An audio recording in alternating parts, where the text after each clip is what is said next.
Salve a tutti signori, io sono Lorenzo e questo è il mio canale Espertone, benvenuti.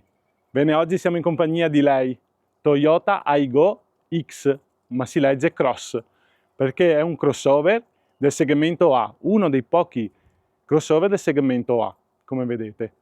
Vedete che rialzata ha queste protezioni, è un 1003 cilindri, 72 cavalli ed ha il cambio automatico. E Christian, perché questa è l'auto della moglie di Christian, l'ha scelta appunto perché ha il cambio automatico. Christian, quando abbiamo fatto la recensione della Toyota Yaris Cross Hybrid 4x4, era la sua auto e poi ha deciso di prendere anche questa. E quindi mi ha detto: se vuoi venire a fare la recensione, io sono qua.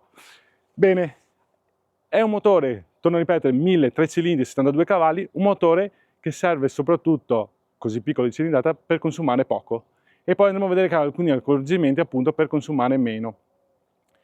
Bene, vi piace? Bella, l'hanno rifatta tutta sulla base della Yaris.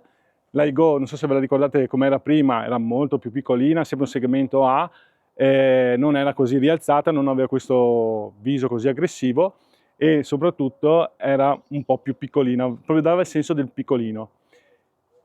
Per chi è quest'auto? Secondo me per tutte quelle persone in città oppure che vogliono fare anche un piccolo viaggio, perché Christian l'ha usata, è andato in autostrada, ha fatto 300 km Christian? Sì, a Brescia. Sì, da dove abitiamo noi a Brescia, che sono 300 km, è andato, tornato, ha detto favolosa, non sembra neanche un'auto di categoria A, del segmento A, scusate.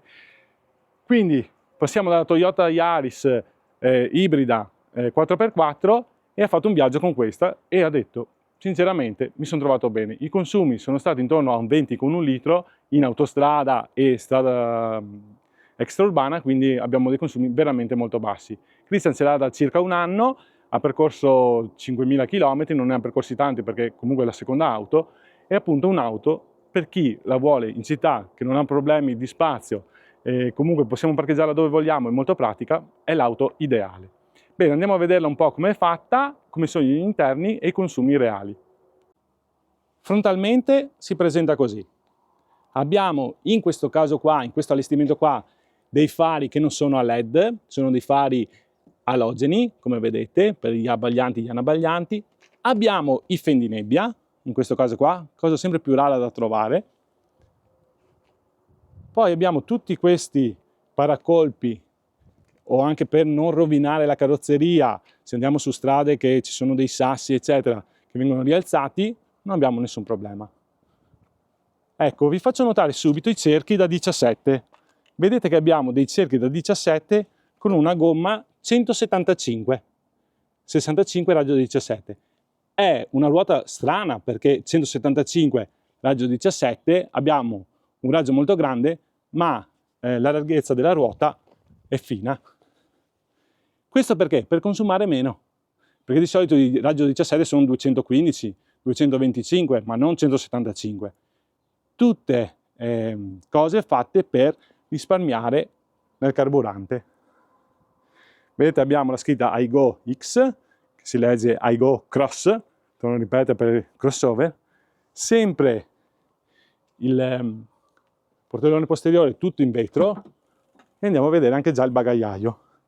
È aumentato un po', perché siamo andati a 260 litri, abbiamo una bella profondità, perché comunque avremo un 25 cm, qua. Un bagagliaio che comunque per portarci in giro alla spesa, per mettere qualsiasi cosa, non è male. Noto subito che le rifiniture qua sono in lamiera, sentite? Non sono rifinite in moquette come i fianchetti laterali, e anche qui sempre per risparmiare dei soldi e per comunque portarci un'auto completa. Abbiamo la luce comunque, illuminazione interna al bagagliaio, poi per il resto, un'altra cosa particolare, la cappelliera, vedete? È morbida, perché così possiamo rimetterla dove vogliamo. Una cosa molto furba. Per questo possiamo toglierla, metterla lì e non ci dà nessun fastidio. Bene, richiudiamo il portellone. Vedete che i fari sono così molto belli esteticamente, vanno a prendermi tutto il posteriore, eccoci qua, e questa è la vista laterale.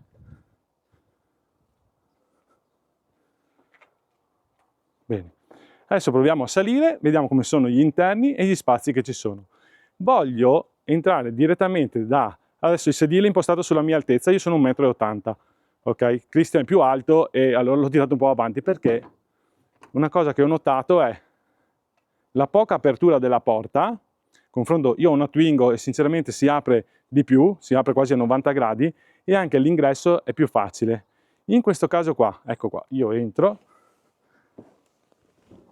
l'abitabilità posteriore, nonostante sia una crossover e quindi dovrebbe essere un po' più spaziosa, guardate, eccola qua, io sono 1,80 m, ci sto giusto, fare un viaggio forse è un po' esagerato. E poi l'apertura della porta. Qui sotto, vedete, c'è poco spazio per entrare. Ed è un piccolo difetto, secondo me è pensata più per andare via in due. Dietro proprio se abbiamo dei bambini oppure se vogliamo usare così l'auto per un piccolo viaggio. Altro particolare che noto e che c'è anche sulla mia Twingo sono questi vetri posteriori qua a compasso. Sono veramente non scomodi, ma non entra aria e se stai facendo d'estate soprattutto sembra quasi di soffocare perché manca l'aria. Si aprono così e basta. Stesso difetto che ho nella Twingo, tipo nella Panda abbiamo i vetri normali, cioè già qua è piccolo, perché c'è tanta lamiera, in più anche a compasso, vabbè, non sono molto d'accordo su questa cosa qua. Dietro non abbiamo né maniglie per appenderci né niente, eccola qua vista da dietro, abbiamo il poggiatesta e abbiamo due sedili. Eccoci qua visto da dietro, è così. Bene, adesso guardiamo un attimo la plancia da qui. Eccoci qua. Questa è l'auto, vista di dentro. Vi abbasso un po' così. Ecco qua. Vedete che abbiamo due bei display con il contachilometri e poi abbiamo anche comunque il nostro bel radio. Il climatizzatore sempre automatico, non è bizona né niente, e qua il famoso cambio automatico. Un cambio automatico che Christian ha detto si comporta molto bene. Eccoci qua. Sempre sedili senza poggiatesta, quindi monoblocco, tutt'uno, bei tessuti. Logico che l'auto non ha neanche un anno e pochi chilometri, quindi non riusciamo a vedere ancora l'usura, ma Toyota è conosciuta per i suoi materiali e per la durata nel tempo comunque dei suoi prodotti. Ma andiamo a vedere un po' davanti. Ecco, saliamo al posto guida, giusto per vedere anche la plancia. Ed eccoci qua. Vedete? Un bel display con tutte le indicazioni. Adesso proviamo la chiave. In questa versione qua è una chiave normalissima. Andiamo a girare il quadro. Suona. Ok. Ed eccoci qua.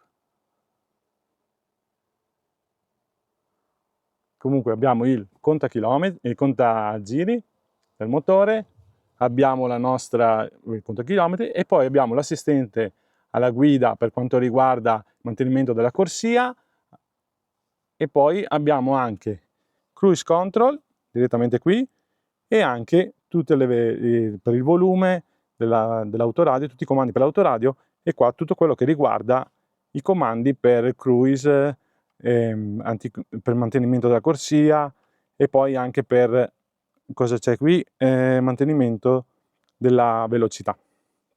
Questo è il nostro display e stavo guardando, vedete, ultimo 19,3 km con un litro di benzina, non è male.